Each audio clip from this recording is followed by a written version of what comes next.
Alrighty, everybody. Good afternoon. It's your neighborhood friendly Scottish whiskey hobbit broadcasting to you live from our cozy and kind of epic living room at my domicile. As you can see, one of our three indoor kitty cats, Mumford, right here. He's really cute and fluffy. Mumford is taking a nap. I'm extremely excited about this week's review on the channel. It's going to be a completely new variety of single malt that I've never had before. So I'm pretty excited about that. The music I have going on is by a very famous composer named Niccolo Paganini, who was born in 1758 in Genoa, Italy.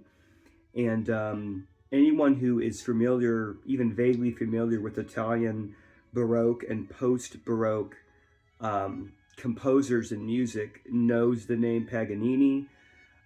He was really famous for a lot of the techniques that he innovated, such as like slapping and picking the bow strings and doing various pitch harmonics, which were just had never been done before. He was influenced by other Italian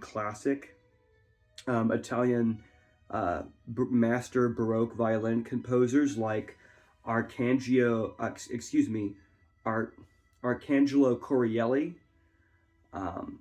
Pietro Locatelli, and of course Vivaldi. So, you guys know me, I have a lot of irons in the fire. This is another new camera angle, and guys, I feel like I'm having to hunch over to get... Let me see if I can adjust this without knocking it over. Well, now that might get knocked over. Okay, let's see if that'll work. Let's see here. How are we looking? Is this a little better? Well, we're just going to roll with it. I don't know if it is or not. So, ladies and gentlemen, this week's review, I'm extremely excited about. This is the Penderyn single malt Welsh whiskey. So, Wales is a Celtic nation that has been a part of Great Britain for, 1,000 years or more. It's over there. Oh, it's way west of London, northwest. Definitely hundreds of miles from the Thames. I'm sorry. But it has a really interesting history, Wales does, and I'm going to get a little bit into British history today, just because I'm me. So I'll tell you guys something interesting here. Welsh single, and I researched this before I did this video, and there's a neat story on even how I got this bottle. I'll get to that later. Sorry guys, this shirt's kind of doesn't fit me the best. So here's the deal. Welsh single malt whiskey goes back over 800 years. It has almost a millennia of history, but most of the major Welsh distilleries closed in the 19th and early 20th centuries. Then it was around 2004, 2006 that these guys restarted. So basically, Welsh single malt whiskey is known for being sweeter, for being lighter and fruitier, and it's also a little bit smoky. Now, those of you who have been watching my channel for years now, oh, you can see my books over here. Sorry, I got distracted. I'm still not 100% happy with what we're doing with the camera. Maybe if I do this. Well, no, because if I lean up, then my head's cut. As always, guys, I always have technical difficulties in some form, so thanks for bearing with me here. But there's only 3 ingredients in the Welsh single malt here. It's Welsh spring water from the southern foothills of Wales. It's yeast and barley. Only 3 ingredients. And it's also non-chill filtered. And we've talked about that before a lot. Now, I was out in St. Louis visiting some family. And we went to this place, and my family lives in a very nice, very expensive part of St. Louis.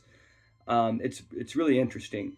But we went to get some alcohol and some cigars when I was visiting my family, and the place was called Dogwood Wine and Spirits. Had an amazing selection. I mean, they had like 18, 20-year Glenfiddich and Macallan's. I mean, they had stuff that was over $1,000 on the shelves, and I was just like blown away.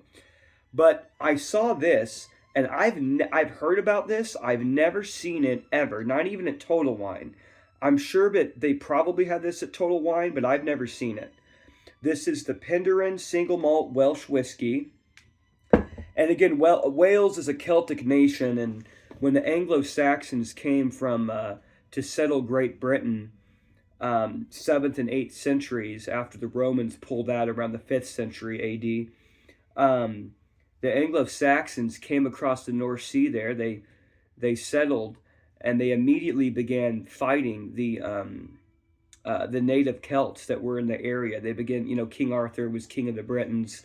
The Britons and the Welsh are basically the same tribe of people. But anyways, they're the original Iron Age inhabitants of Britain and a large part of Europe. As a matter of fact, I have a book over here. Okay, I won't get started on that. I had a Alani energy drink before I had my lunch and did this. So this may not be the wisest idea to have all that caffeine and then switch straight to whiskey, but what the heck. Probably not healthy on my heart, actually. But, so, Wales has a really interesting history, and they've been a part of Great Britain for almost 1,000 years. Well, anyways, all right. So let's go to the nose of this, and we're going to talk a little more history later, even though it may not be necessary. I love the Paganini, but let me get another. Oh, here we go. Here's another Paganini. I love Paganini. Darn commercial on YouTube. So let's go to the nose, shall we?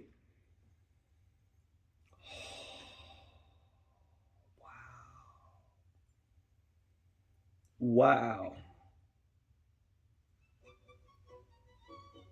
Oh, listen to that Paganini. He was amazing. Oh my gosh. This is amazing, ladies and gentlemen. Wow. So I'm getting white chocolate.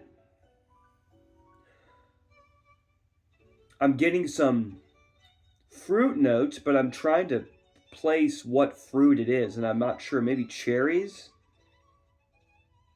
Maybe apples? Maybe candied apples. So some sort of candied fruit, white chocolate. Maybe a little bit of citrus and honey. Very pleasant, very aromatic, very pleasant. Can you guys see my cute, here, let me move this. Can you guys see our cute boy Mumford sleeping here? He's such a good kitty. Mumford, say hi. Mumford. He's like, why are you disturbing me? I'm sleeping. Oh, such a good boy. We love all of our cats, and then I take care of a colony of feral and abandoned cats outside. That's a severely long story. Anyways, let me go back into the video. I just, we love our animals. Oh, here comes Huxley. No, hey, Huxley.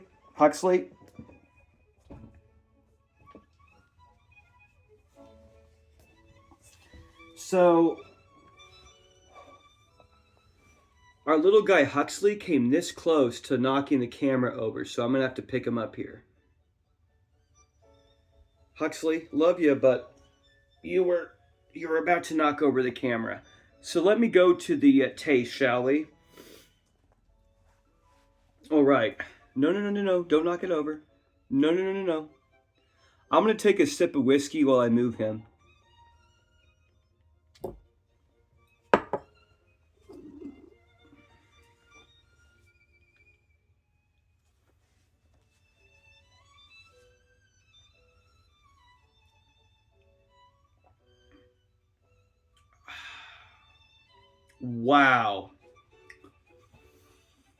Wow, guys.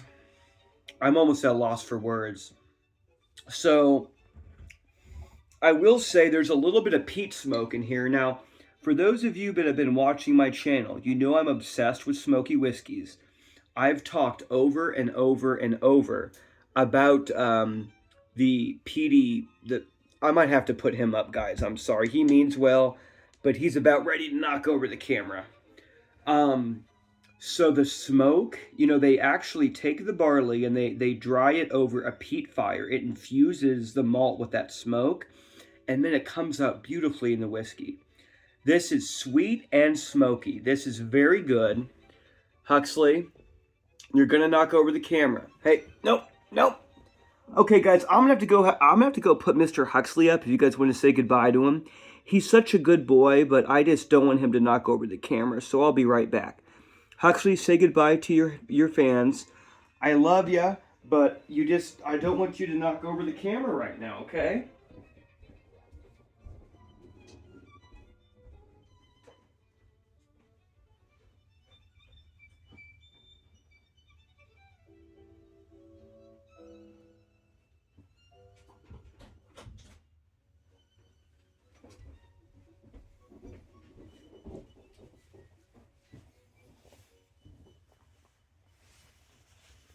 All right, guys, sorry about that. Thanks for being patient. It's always an adventure doing these. Our precious cats don't understand. So, love the music. Let me go back to this. So again, this is a lightly smoked, this is it's a smoky scotch. Now on the smoky and peaty scale, this isn't an Ardbeg. Oh, now Mumford's trying to... Well, Mumford almost knocked over the camera. That was hilarious. Wow. Oh, I love all of our cats, but they're just interesting, aren't they? So, it's not as smoky as an Ardbeg or like a Lagavulin. I would maybe put it at a 3.5 to a 4. So, again, this camera angle's cattywampus here. So it's not as smoky as a lot of those Isle of Islas, but it definitely is a little bit of a medium smoke. I would really compare it to my beloved Highland Park 12. The Highland Park Viking's Honor, which is a Shetland single malt, some of the Viking part of Scotland.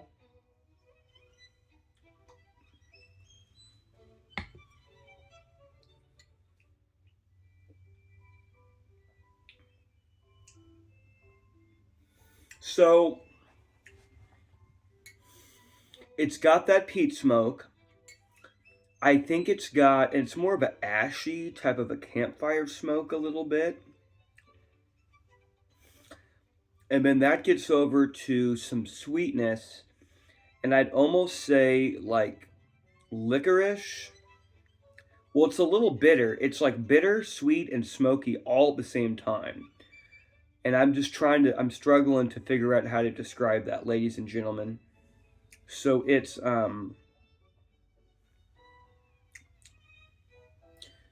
let me have another. So it's a little bit tart and a little bit bitter. And definitely you get that peat smoke in there.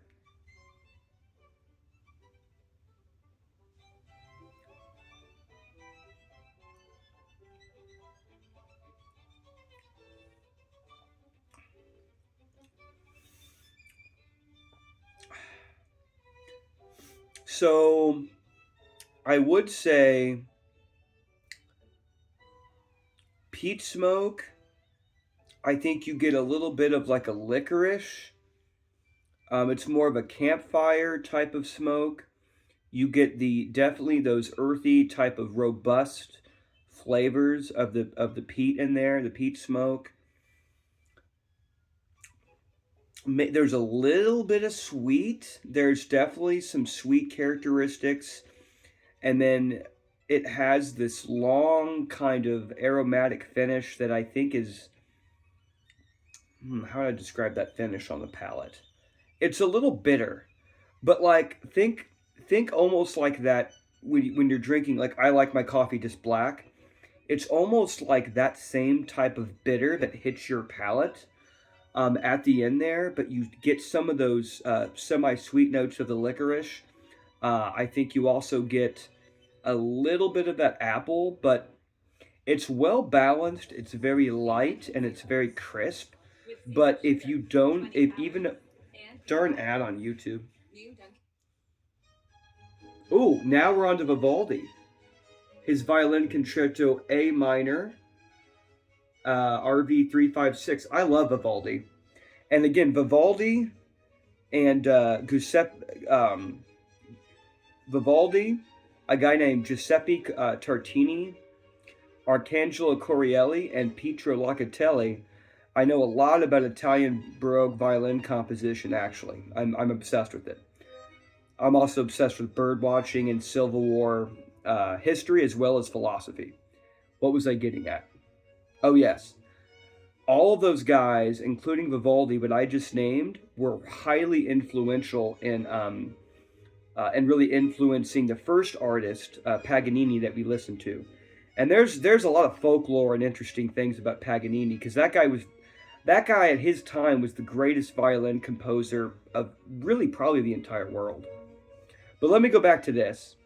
So this is, if you don't like smoky scotches, you're not gonna like this. Even though it's a light smoke, you're probably not gonna like it. And what I really like about the smoky scotches here, say that, gosh, my wife, she's the most beautiful woman in the world and the best thing to ever happen to me. And when I say stuff like that, you know I'm Scottish. But where was I going? Oh, yes. Sometimes she'll like, hey, smoke some ribs, or hey, smoke a brisket. Well, okay, so depending on the weight of the meat I'm smoking, it'll be anywhere from 2 to 4 hours in the smoker, but I finish it in the oven, right? Well, I like pairing barbecue with a nice smoky scotch. They just pair well together, you know? So, I mean, although you can theoretically pair just about any type of whiskey, though, with barbecue. I'm just saying that's my preference. But again, this is the Penderyn Celt. This is the Penderyn, I hope I'm pronouncing that right, Celt, non-chill filtered. It's light, it's very light, it's crisp, it's refreshing, it's smoky, it's sweet, it's bitter, all at once. I really like it. Now, alcohol by volume.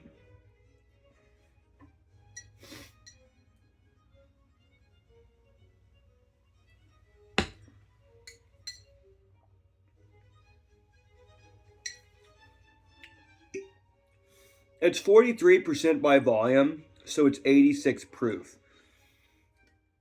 For it to be a whiskey, I believe it has to be at least 80 proof, which is the lowest whiskey can be. If my memory serves me correct, and Lord knows sometimes my memory's not right. But this is a beautiful part in this concerto here. Okay, so anyways, what was I saying? I was talking about so non-chill filtered typically boosts the alcohol content like it does with the Ardbeg and with the some of the Isle of Skye, the Talisker, which is also non-chill filtered, and also the Highland Park 12 Viking's Honor, which, by the way, it popped up on my Facebook memories that today, it was like 7 or 8 years ago, was one of the first 2 whiskey reviews I ever did on the channel, and it was Highland Park. So we've come full circle, haven't we? I'm going to have to wrap up this review sometime today, unfortunately. But yeah, this is a wonderful, wonderful whiskey. It's very delicious. It's very good. Quite frankly, drinking it. Okay, I'm debating if I should say that. Basically, I'll just put it to you this way, because the other way I was going to say it wasn't going to be appropriate. This makes me want to dive in bed with my wife and consume fried chicken.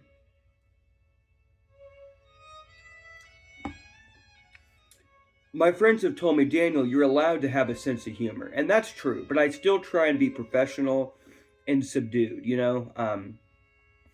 Being around 50% Scottish is just kind of always a struggle to kind of keep my sense of humor kind of appropriate. But here I am. So, I'm going to wrap up with this. I'm going to give this a score in a second. But Wales has a very fascinating history, and I wanted to do a short little tribute to the history of Wales and basically to Great Britain. So a couple of my favorite books. for those of you guys. Sorry, I love this music. Let me turn it down. It's too loud.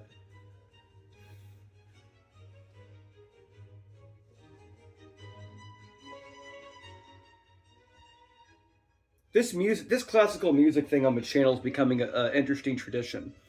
So, a couple of my favorite books that go into a lot more detail on British history. One, darn it, it's backwards because of the mirror on the phone, but Saxons, Vikings, and Celts: The Genetic Roots of Great Britain and Ireland by Oxford geneticist and professor Brian Syke. This book I got new around 2008, 2007. I can't believe that this book is almost 20 years old. Makes me feel like I'm ancient like Master Yoda. Although there is some dated information in here because they've done new genetic studies. Most of this, I mean, pretty much all of it's accurate. It's just that scientists have learned a lot more. They've since gathered a lot more information, but this is still all great information. Great book. And this tome is from the late Middle Ages, early Renaissance, actually late Middle Ages, basically. It's considered the most concise ancient history of Great Britain. It is the Anglo-Saxon Chronicles. There's been many publications of this. The Anglo-Saxon Chronicles, the authentic voices of England from the time of Julius Caesar to the coronation of Henry II. So it stops with the Tudors. And I could talk about American or British history all day long. We're not going to do that. This is a whiskey review channel. But it's interesting that this single malt here, it's just really fascinating to me that it is a Welsh single malt. And of course, single malt means it's just barley in the mash bill. It's just barley in the mash bill. That's one of our cats, Mumford, playing with the scratcher, in case you guys are disturbed by that. Oh, I love this oboe concerto. So this is by a Venetian noble named Alejandro Marcello, oboe concerto in D minor. So I really enjoy oboe concertos when I'm reading books or watching birds. Let me turn it down. So what was I saying? Yeah, I just wanted to do a little bit of a history, a little bit of a short history thing there, because I love the history of Great Britain. You know, my mom's people, the Jeffreys, that were from Essex, England, and they came over and actually founded Essex, Virginia. Then they wound up in Kentucky and Tennessee and eventually the Missouri Ozarks. No one cares, but I'm just really into the history. And then, of course, my dad's side, that's extremely Scottish. And then I love that my last name is from a town in southwest Germany. So as Americans, we're all a melting pot of cultures and all that. I love the diversity, and we're all immigrants at the end of the day. We're all, all my ancestors came from England, Scotland, and southwest Germany. So now I was going to, oh yes, I have one more thing. These are some of the oldest family photos on my dad's side of, this guy right here is my ×5 great-grandfather, William Gordon. He was born in Aberdeenshire, Scotland. And then when he was a child, 5 or 6 years old, he was smuggled out of Scotland to Northern Ireland.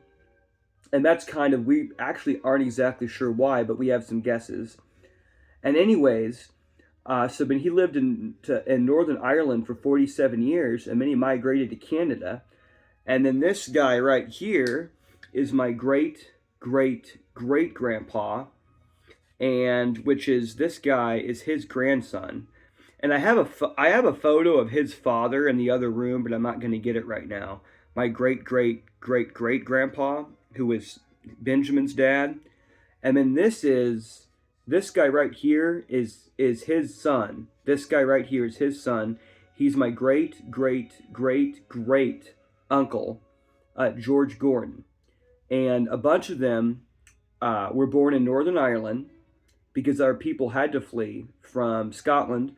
They lived in Northern Ireland for 47 years, and then they came to Canada, and then eventually North Dakota and Minnesota, and obviously Missouri. And I just share this because, we Scots, I go along, I really talk a lot about the heritage. I mean, it's why this channel is called the Scottish Whiskey Hobbit. But it's just, I want to encourage people to, I'm sure that everyone watching, your family, no doubt, has an awesome story, fascinating story. I really encourage people to do the research, but I'm as proud of my Scottish heritage, even though the Scots are, historically speaking, the only thing that we were good at is farming, making whiskey, killing our enemies on the battlefield, and fathering children. And I don't mean to be blunt, but study Scottish history. I mean, it's very violent, unfortunately. That's why I always say that Scottish men, well, everybody needs Jesus, but especially Scottish men, because of the very wild genetic stock that we come from. But yeah, so Clan Gordon of Aberdeenshire, strong. I'm starting to think that having an Alani energy drink and then having whiskey was not a good idea. But here we are. But, and there's another story I won't get into on, there was a lot of political events that were happening during that time in Scotland. And if you were a child that was conceived out of wedlock, it was very common in Scotland at that time for them. They had a place at the family table, but they would more or less sort of be exiled, kind of. And I know that sounds harsh, but like several hundred years ago in Scotland and Britain, that was just kind of what they did. So we have all these family photos going back over 150 years. We think that was what the case was, that he was sent to live with relatives in Northern Ireland, after they smuggled him out of Scotland. And there was all sorts of, well, I won't get into that. Unfortunately, there was a lot of politics and a lot of very, very violent things that were happening in the 17th and 18th century in Scotland. It was really sad. Well, this is going to be, it looks like a very, very long review here. It's going to take a year to upload. Thanks for letting me do some unnecessary sharing about my family history, but this is called the Scottish Whiskey Hobbit for a reason. I'm very Scottish.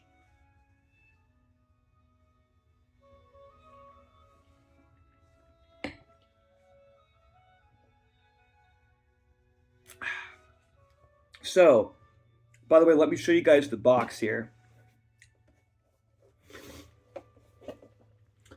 So to give the Penderyn single malt whiskey, and it's Celt, Penderyn Celt, single malt Scotch, single malt Welsh whiskey. To give this a score for bang for your buck, for taste, for smoothness, an overall score on quality, I think I'd give it an 85 to an 88, so we're going to say a B+. And I can't wait to try more. I cannot wait to try more single malts from this amazing Welsh distillery. And I'm glad that they really brought it back, because and here I am trying to throw my neck out, trying to be in frame here. I'm going to have to go back to the drawing board, ladies and gentlemen, on some camera angles between now and our next review. But thank you guys so much for watching. I really appreciate all you guys that take the time to watch, especially when I ramble on and share unnecessary information and the review's 30 minutes long. Good grief. But thank you. I really appreciate everybody that regularly watches this. Thank you. Remember, be a kind human being. We have a lot of challenges in life, but just remember, we're all in this together. We're all just trying to earn a living and just exist, peaceably. Treat everybody the way that you want to be treated. Be polite, kind, and thoughtful. Nobody's perfect. I know I'm sure as heck not. But do the very best that you can do the very best that you can to put the needs of others before yourself. But also, faster horses, younger women, older whiskey, and more money.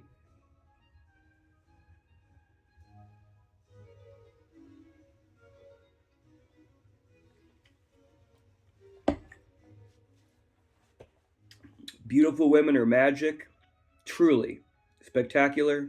But remember, when you become a mature adult, be loyal to one woman and one woman only for the rest of your life. I know I'm somewhat old, very old fashioned when I say that, and I don't judge other people. I'm simply just stating what my opinion is here. Well, guys, thanks for watching. We've covered a little bit of British history. I've covered some unnecessary family history. This is a really good whiskey. Again, I just thought it was so cool, but it's from Wales, such an ancient part of the United Kingdom. Um, you know, the Welsh were for hundreds of years fighting the Anglo-Saxons before they became amalgamated with the rest of Great Britain, but they're a Celtic people. They have an interesting language, very interesting culture. And this is something I forgot to say from this book. The Welsh are very, very close genetic cousins to the Scots, the Irish, and the Manx, which is another tiny Celtic nation. That's a severely long story. But they're very closely related to us Scots. Well, God bless, guys. Jesus loves you. Thanks for watching. This has been a very long review, probably one of the longest. I knew I had a lot to cover today. Thanks for letting me show you guys some of my family history, proud heritage, Dela Rierta, Kiama Ahaship fame, Alba Gulbrath. That's just, that's a long story. That's some Scottish Gaelic. I've been trying to study the language that our people originally spoke 150, 170 years ago when they migrated to Canada. I've been trying to study the old language of our people. It's a shame that I know hardly anything at all of our people's traditional language. It really is a shame that I don't know more.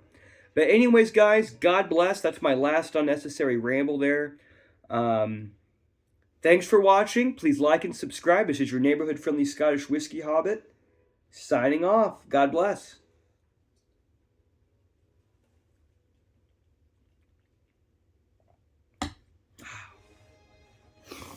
That is a damn good whiskey. Pardon my French. Happy trails, everyone.